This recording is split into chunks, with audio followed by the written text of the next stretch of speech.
Est-ce que, est-ce que la France, les États-Unis, le Royaume-Uni, l'Allemagne et leurs alliés vont faire la même chose dans le sud algérien, dans le nord du Mali et dans le nord du Niger? Est-ce qu'ils vont nous créer des républiques, des territoires autonomes ou quelque chose comme ça, comme ceux créés en Ukraine? Ensuite, l'Algérie va se battre ou les céder ou abandonner. La réponse est oui. Le roi de France et ses colonies africaines en quittant, en acceptant, en reconnaissant qu'il avait des forces d'occupation au Mali et au Niger, les forces Barkhane, Takuba,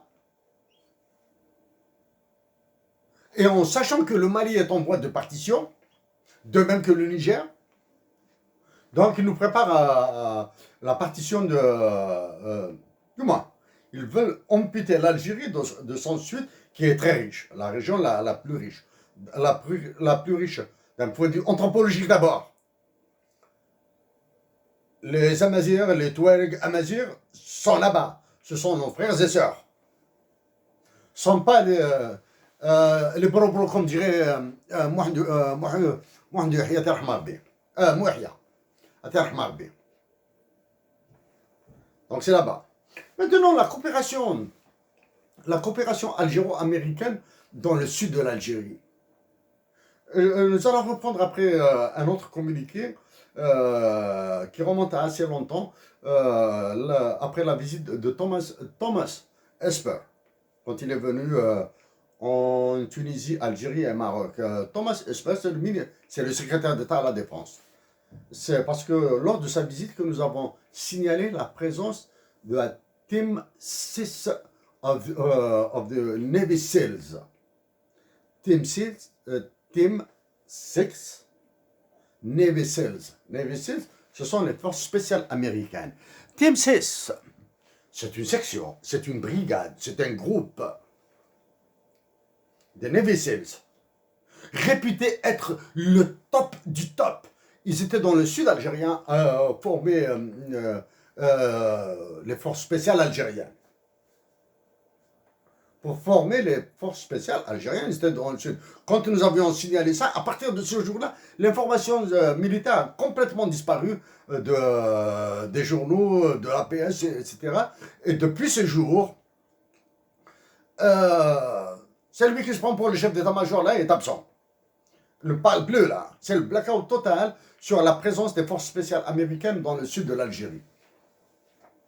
Nous sommes au Canada. Les États-Unis d'Amérique sont à côté. Nous pouvons manœuvrer. Nous pouvions manœuvrer, même quand du temps nous étions étudiants, pour nous retrouver dans les organisations internationales aux États-Unis, qui pilotent les mouvements à partir des États-Unis. Et nous avons les moyens. Enfin, les bagages universitaires, nous les avons. Pour rejoindre des organisations internationales à partir des États-Unis d'Amérique, qu'il s'agisse de la NET, celle qui a déclenché le mouvement dévastateur, l'un des déclencheurs du mouvement dévastateur en Algérie, du Hirak, ou bien de la Rand Corporation, ou bien de la Banque mondiale, de l'FMI. Il nous suffisait de balancer des papiers laudateurs positifs sur les États-Unis d'Amérique, l'Angleterre, le Royaume-Uni, la France, etc. Et nous serons dans leur corps.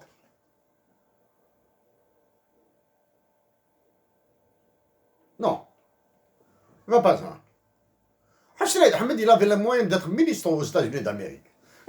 Probablement avec toute l'ouverture qui caractérise les pays anglo-saxons, les États-Unis, l'Angleterre, l'Australie, la Nouvelle-Zélande. Hassan Ahmed aurait pu être vice-président de l'un de ces pays, ou bien Premier ministre. Non. Il y a des éthiques, il y a des convictions. Pour faire un travail pour notre pays, pour notre patrie. C'est elle qui nous a élevés, même si notre patrie nous a élevés dans des conditions difficiles, mais nous l'aimons. Revenons à la coopération. Donc les Américains ont besoin de l'Algérie pour se défendre. c'est-à-dire la défense des États-Unis d'Amérique, en plus d'être intérieure, elle est extérieure.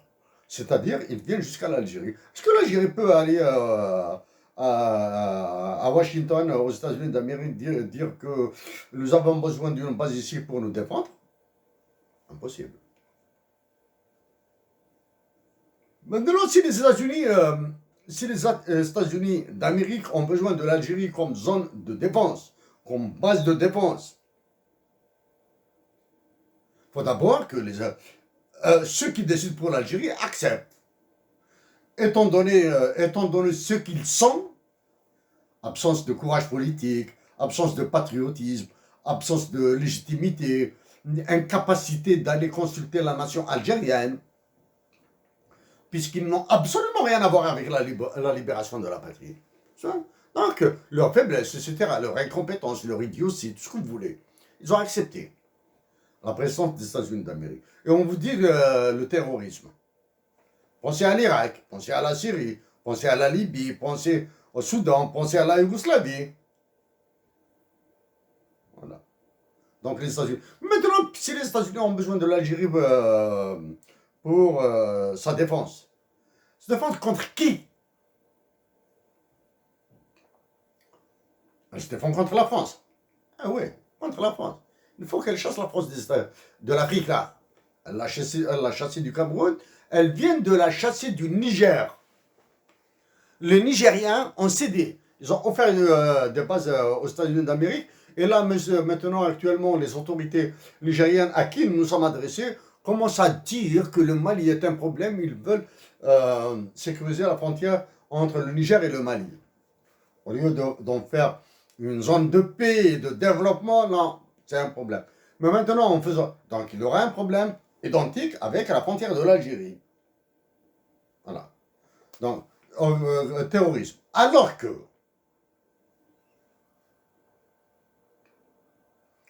le terrorisme, maintenant, il y a un terrorisme local, oui, il est mafieux.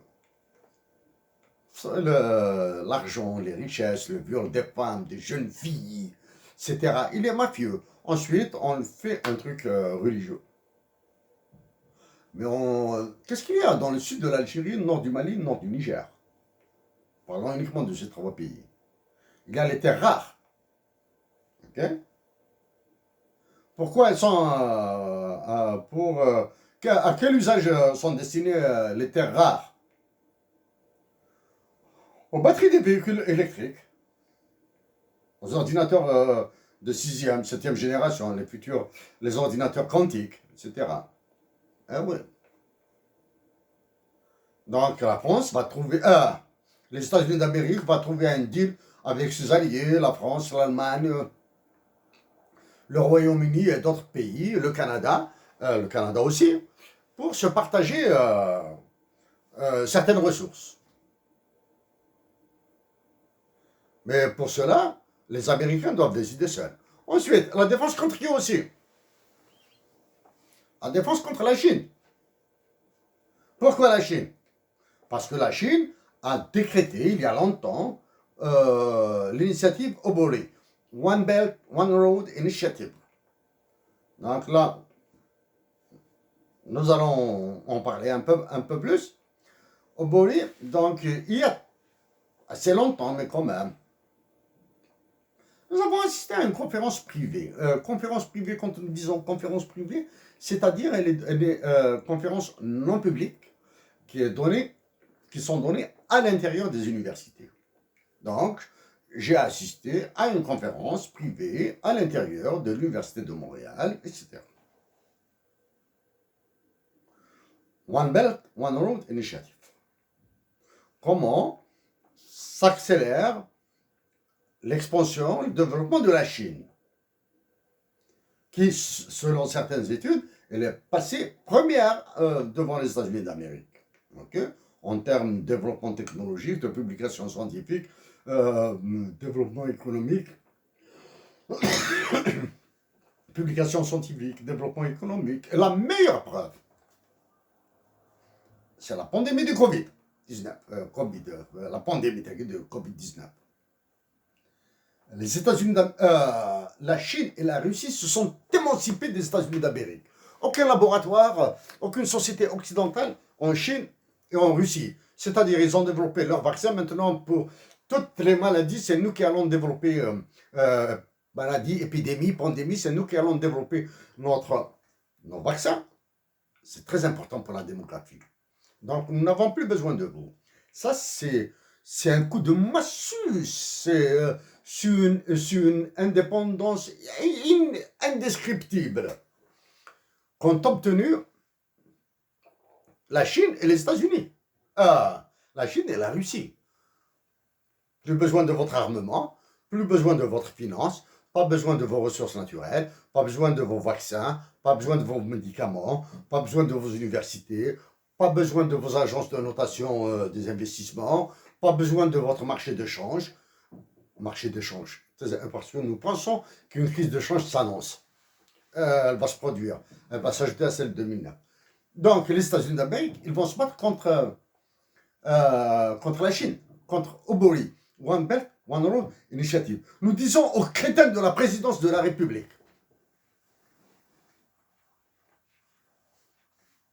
que Obori, c'est One Belt, One Road Initiative. Une ceinture, une route, initiative. Ce ne sont pas les Belts and Roads Initiative. Ce ne sont pas les ceintures et les routes. C'est One Belt, One Road Initiative. Une seule ceinture, une seule route et initiative. L'initiative d'une seule ceinture avec une seule route. Ensuite, il y a des bifurcations. Le bowling, où est-ce qu'on la voit en Algérie? Le port, ce qui est dit le grand port, ou le grand port du côté de Chachal. Ce que les États-Unis d'Amérique vont laisser la Chine avoir sa base comme celle qu'elle a en Éthiopie, comme celle qu'elle a normalement en République centrafricaine. Elle commence à avoir des bases là-bas. Laisser la Chine avoir un port à sa disposition sur la Méditerranée. Et en Algérie, partie le marché, qui va faciliter sa circulation navale le long de la Méditerranée, sachant que du côté de la Turquie, c'est la France qui a dit, c'est le roi de France et ses colonies africaines qui veut s'occuper de la partie de la Méditerranée du côté de la Turquie, là, du détroit du Bosphore. Parce que les États-Unis, donc, ils vont se défendre contre la Chine. Ils vont se défendre contre qui aussi? Contre la Russie. Parce que la Russie, c'est le fournisseur numéro 1 de l'armement algérien. Ok? Donc, conclusion, si nous devons nous battre, si la Chine, la Russie, la France et les États-Unis doivent se battre, ils vont se battre en Algérie comme ils sont en train de le faire en Ukraine. Désolé. Ce que nous avons encadré là. Algerian officials, des officiels algériens, ont dit que celui qui se prend pour le chef d'état-major de l'armée actuelle a aussi participé dans les discussions avec Esper, avec Thomas Esper. Comme ça. C'est vraiment c'est une forme insultante avec laquelle il traite l'actuel prétendu chef d'état-major des forces armées. Il doit partir. Bon, c'est en 2020. Hein? Before arriving at the presidential office, Esper placed a wreath at the Martyrs Monument. The monument stands as a memorial for the more than 1 million Algerians who lost their lives fighting for independence from France which they gained in 1962. Donc, avant de rejoindre la présidence de la République, Mark Thomas Esper, le secrétaire d'État à la Défense des États-Unis d'Amérique, a déposé une gerbe de fleurs, Wreath at the Martyrs Monument, au monument de martyrs, Madaniya, sans oublier. Makam Jahid. Le monument stands a été érigé à la mémoire de plus de 1 million. Regardez. Hein. For the more than 1 million. For, pas 1,1, pas 1,5, pas 0,8 million, mais pour plus d'1 million.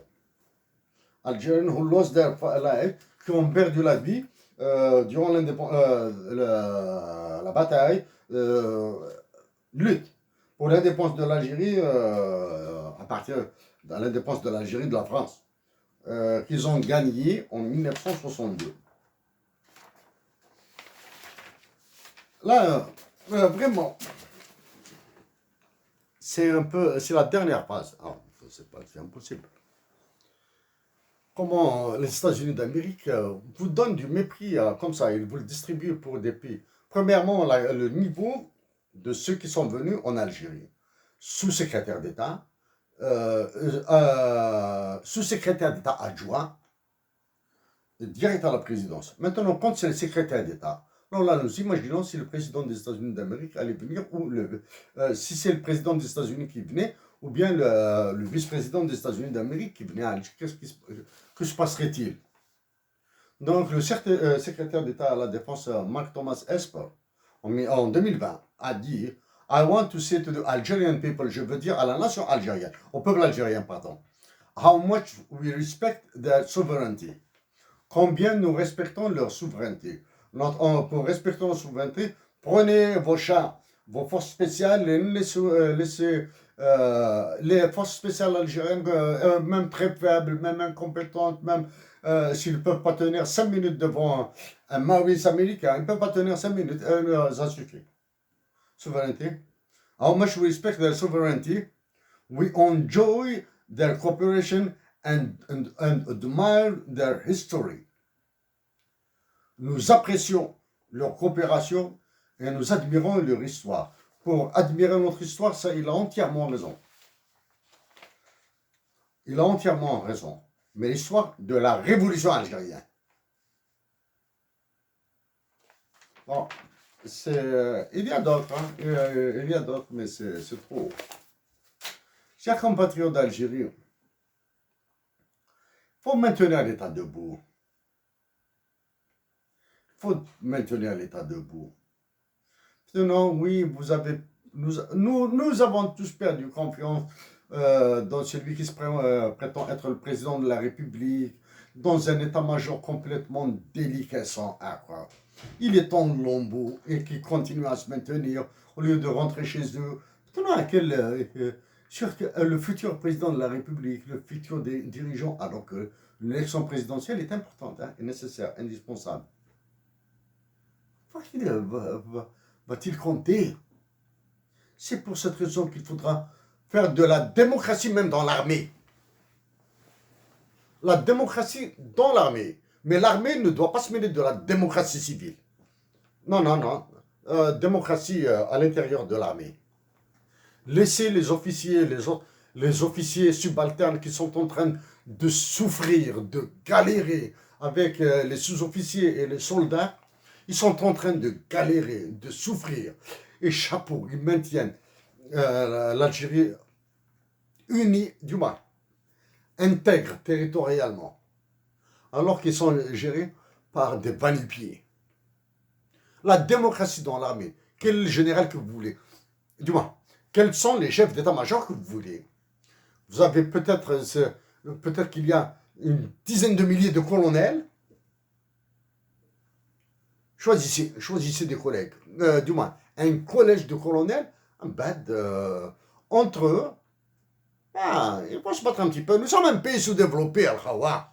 Il faut que nous apprenions à discuter. Et le sous-développement, il ne vient pas d'en bas, il vient d'en haut.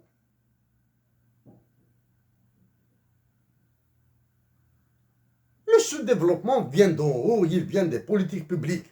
La libération part d'en bas. Elle s'impose comme politique publique. Les ravages de l'école fondamentale, les ravages de l'arabisation, les ravages du FMI dans l'armée, et avez-vous vu avez-vous lu un livre fait par un général algérien, par un colonel algérien, qui parle de l'efficacité de l'armée, de l'organisation de l'armée, des objectifs, de la formation? Rien de tout ça. Nous avons à reconstruire tout ça, nos chers compatriotes, avec notre cœur pour vous tous. Avec notre cœur pour vous tous. À la